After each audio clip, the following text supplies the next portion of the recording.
Hello, this is version 19. So in the US localization, in the bank journal, let's start with the settings, the incoming payments tab, I would do a check type, which is an outstanding receipt. And I have an invoice for $2,000. And then I confirmed it.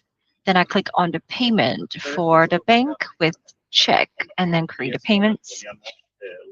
And then it's in payment. So amount due is $0. And then during the processing of bank, the bank said, no, we cannot process the payment and assume this case is the bank did not send a statement for positive 2000, then a negative 2000. They just don't even send you any statement.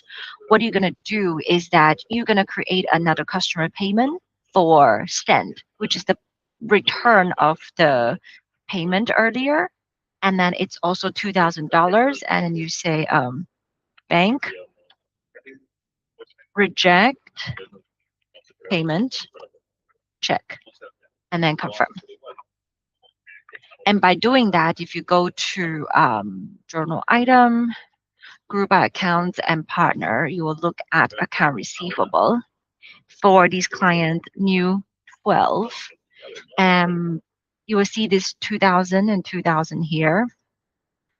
The original 2000 on the invoice is paid with a payment, but this payment being rejected, which is the opposite side. So technically, you want to make sure the moment the payment was rejected by the bank, if you go to the invoice for this client, it shouldn't show in payment, it shouldn't show amount due in zero, it should show that client still owe you the money. The way to fix it is going to the journal item, group by accounts and partner.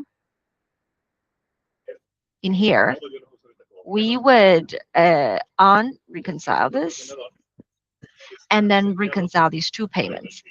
The payment that you entered and then the payment that was rejected. So reconcile. By doing so, your invoice freed up where, okay, clients still owe you the money. So you know that until clients pay, you can then click on the payment for a new payment. So this is not a duplicate payment. All right, thank you.